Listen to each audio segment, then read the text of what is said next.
የክርስቶስ ሰላም በያላችሁበት ይብዛላችሁ። እንዴት ናችሁ? እኔ እግዚአብሔር ይመስገን በጣም ሰላም ነኝ። ሰሞኑን እንግዲህ በጣም ደስ በሚል ሁኔታ እውነት ምን ልበላችሁ ልቤ በጣም የረካችበት በዓል ነበረ።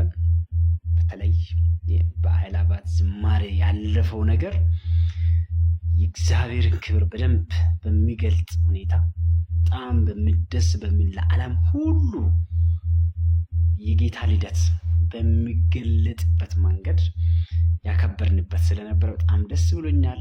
እንዴት መግለጽ እንዳለብኝ አላቅም። እንደው እግዚአብሔር ክብሩን ይውሰደው። በጣም ደስ የሚል ነበር። በእኔ በኩል ተመችቶኛል። ነገር ግን ዛሬ ችን ቪዲዮ ሰራላችሁ በእርግጠኝነት አንዳንዶች ሰዎች ዘንድ በጣም ቅሬታን ሊያስነሳም ይችላል፣ ዱላም ሊያስነሳብን ይችላል። ለራሳቸው ክብር የሚጨነቁ ስለ ራሳቸው ክብር ብቻ ቤተክርስቲያን ውስጥ የሚኖሩ በጣም ብዙ አባቶች፣ ብዙ ሰዎች የታዩበትና ያየንባቸው ሁኔታዎች አሉ። በእነሱ ዘንድ እና አንዳንድ ተከታዮቻቸው ዘንድ ሊያሰድብም ሌላ ስምም ሊያሰጠኝም ይችላል። ግን ልስራ አልስራ እያልኩኝ በጣም ከራሴ ጋር እየታገልኩኝ ነበር።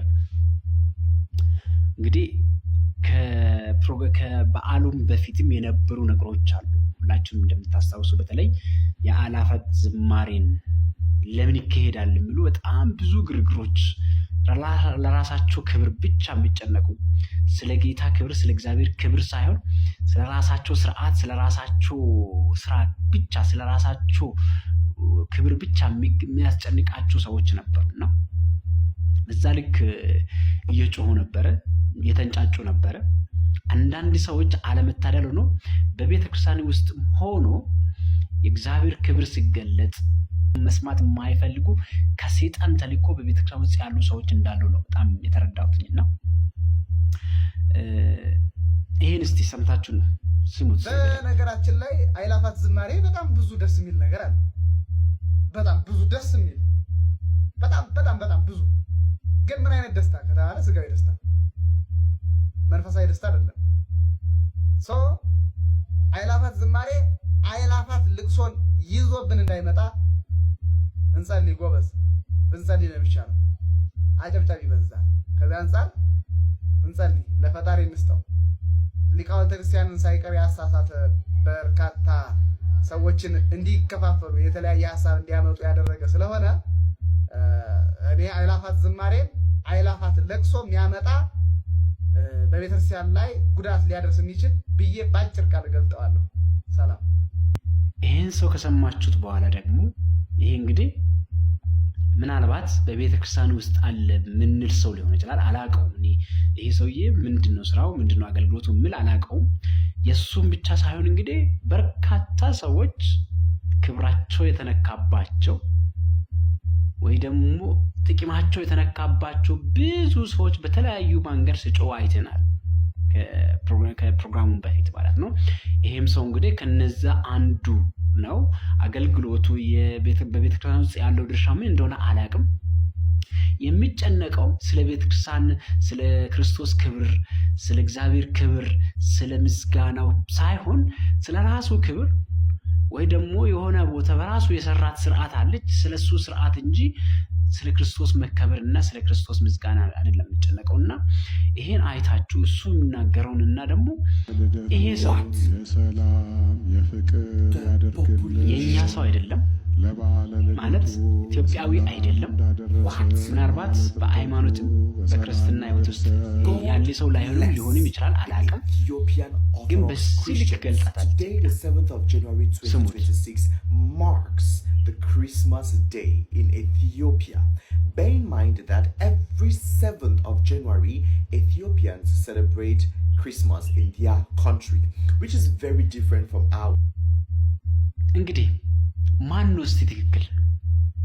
ማን ነው ለክርስቶስ ክብር በእውነትም የተናገረ? አእላፋት ዝማሬ ለምን ተካሄደ ብሎ እንዲሁ ዝም ብሎ የሚጮህ ሰውዬ ነው ወይስ እንዲሁ ከውጭ ሆኖ አይተው የተማረከ ሰው ነው? አንዳንድ የቤተክርስቲያን አገልጋይ ነን የምትሉት አንዳንድ እኛ ብቻ ስለ ቤተክርስቲያን እናውቃለን የምትሉት ሰዎች እባካችሁ የክርስቶስ ክብር ይቅደም። ስለ ክብራችሁ የምትጨነቁ፣ ስለ ኪሳችሁ መዳበር፣ ስለ ኪሳችሁ፣ ስለ ገቢያችሁ ብቻ በመጨነቅ ቤተክርስቲያን ውስጥ የምትኖሩ ሰዎች፣ ስለ ራሳችሁ ስርዓት ብቻ፣ ስለ ራሳችሁ ስርዓት ክብር ብቻ የምትጨነቁ ሰዎች ከሁሉም በፊት የጌታን ክብር አስቀድሙ። የእግዚአብሔር ክብር ይቀድማል ከሁሉም በፊት። አባቶች ያገለገሉት ክብራቸውን ጥለው ማንነታቸውን ትተው ስለሚጠጡ ስለሚበሉት ነገር ሳይጨነቁ ስለ ጌታ ክብር ዋጋ ከፍሏል።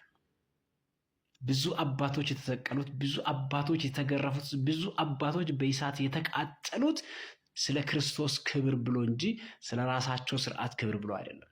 እነሱ ስለሰሩት ስርዓት ብሎ አይደለም። የሚቀድመውን ማስቀደም ግን ከሁሉም ይበልጣል። ከቻላችሁ በበዓላት እያመካኙ በመጠጥና በስካር ውስጥ ሆኖ በዝሙት ወድቆ በየጎዳናው የሚወርቁ ሰዎችን አንሷቸው፣ ወደ ቤተክርስቲያን መልሷቸው፣ ምከሯቸው። ቢቻላችሁ ወንጌል ሰብካችሁ እውነትን ገልጣችሁ በየጎዳና ወድቆ ያሉት በሆዳቸውና በስጋ ፍላጎታቸው ተገዝተው ከቤተክርስቲያን የወጡትን ሰዎች መልሷቸው።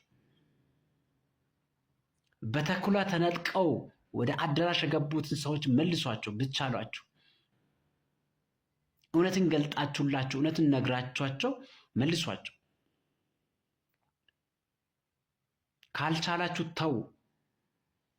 እግዚአብሔር ሰው አለው፣ ለራሱ የሚያስነሳ ሰው አለው። እግዚአብሔርን ክብር አስቀድሙትና ከዛ በኋላ ትከበሩታል። ስለ ራሳችሁ ክብር፣ ስለ ራሳችሁ ስርዓት፣ ስለ ራሳችሁ ጉዳይ ብቻ ብላችሁ ለምን የክርስቶስ ክብር በአደባባይ ይገለጣል ብላችሁ በዚህ ልክ ስትንጫጩ ከሴጣን የተላካችሁ ነው የምትመስሉት እና ለቤተክርስቲያን ተጨንቃችሁ አይመስለኝም። ትውልድ ግሮሰሪ ውስጥ ወድቋል። ትውልድ በመጠጥ ውስጥ ገብቶ ወድቋል። ትውልድ በስካር ጠፍቷል። ትውልድ በሱሳሱስ ተጠልፎ ወድቋል። ትውልድ በተኩላዎቹ ተወስዶ ሄደዋል። እነዚህም መመለስ ሳትችሉ ዛሬ ደግሞ እግዚአብሔር የራሱን ሰው አንስተው ክብሩን በአደባባይ ሲገልጥ በዚህ ልክ መንጫጫት ማለት በእውነት በጣም የሚያሳፍርም የሚያሳዝንም ነው። ለነገም ቢሆን ከክብራችሁ ይልቅ እግዚአብሔርን ክብር አስቀድሙ። ከራሳችሁ ሆድ ይልቅ የቤተ ክርስቲያን ጸንታ መቆም፣ የቤተ ክርስቲያን መጽናት ፈልጉ። አለዛ ደግሞ ይህን ካልቻላችሁ፣ ትውልድን ከግሮሰሪ ውስጥ ማውጣት ካልቻላችሁ፣ ትውልድን ከዝሙት ውስጥ በወንጌል ማውጣት ካልቻላችሁ፣ ትውልድ ከጠፋበት መመለስ ካልቻላችሁ፣ እኛ ወጣቶችን መልሳችሁ በቤተክርስቲያን ውስጥ መትከል ካልቻላችሁ፣ በወንጌል መርታችሁ በእውነት አጽንታችሁ ማቆም ካልቻላችሁ፣ እየሰሩ ያሉትን ሰዎች ደግሞ አታደናቅፏቸው። አእላፋት ዝማሬ ይቀጥላል። ትውልድ ከግሮሰሪ ይወጣል። የእግዚአብሔርን ክብር በአደባባይ ይገልጣል። እንዘምራለን፣ እናመሰግነዋለን፣ እናከብረዋለን። ስለዚህ ከሴጣን ተቀብላችሁ የመጣችሁን ተልእኮአችሁን ተውና ትውልድን ፈልጋችሁ ወደ ቤተክርስቲያን መልሱ። የቤተክርስቲያን ሰዎች ነን የምትሉት ግን ተኩላ መስላችሁ የበግ ለምድ የለበሳችሁ ሰዎች መልካሙን ነገር በመቃወም ክፉን አትዝሩብን። አመሰግናለሁ።